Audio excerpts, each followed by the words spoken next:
Le prophète a épousé une fille de 9 ans. Est-ce que c'est vrai? Mais dans les faits historiques, qu'est-ce que le prophète l'a fait? Il y a Ibn Asakir, c'est un historien. Il y a des livres d'histoire qui parlent de la vie du prophète qui indiquent clairement que Aïcha radiallahu anha, lorsque la prophétie est venue, elle avait 4 ans. Elle était déjà née. Elle était née 4 ans avant la révélation. Très bien. Je rajoute 4 ans. Je rajoute 13 ans sur 4 ans, ça fait combien? C'est-à-dire le prophète l'a épousée après qu'il soit parti à Médine. 13 plus 4, ça fait 17. Il arrive à Médine, il l'épouse 1 an après. Elle a 18. La preuve en est que tous les livres d'histoire indiquent que Aïcha radiallahu anha avait 10 ans de moins que sa grande sœur Asma. Et que quand on fait le calcul, effectivement, au moment où le prophète sallam devient prophète, Asma exactement a 14 ans.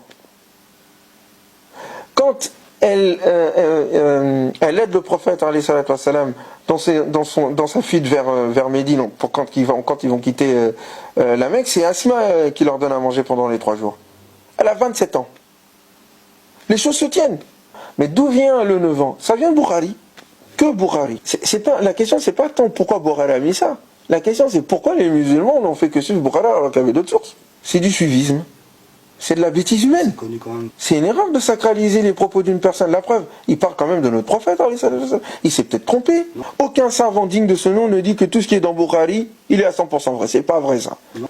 Quand même, selon les critères établis, je répète, établis par les muhaddithun, selon leurs critères, Bukhari était le plus rigoureux. Très bien. Mais est-ce que ça veut dire que tout ce qu'il a dit, c'est la vérité? Non. Donc on doit vérifier. Surtout quand il y a des informations qui sont contradictoires. Là, il ne s'agit pas de faire pour l'Occident.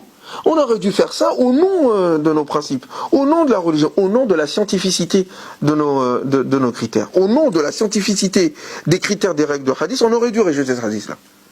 Parce que ça va à l'encontre de la logique, ça va à l'encontre du comportement du prophète, ça va à l'encontre de ce qu'il a fait quotidiennement, quand il interdisait à ce qu'on fasse des mariages forcés.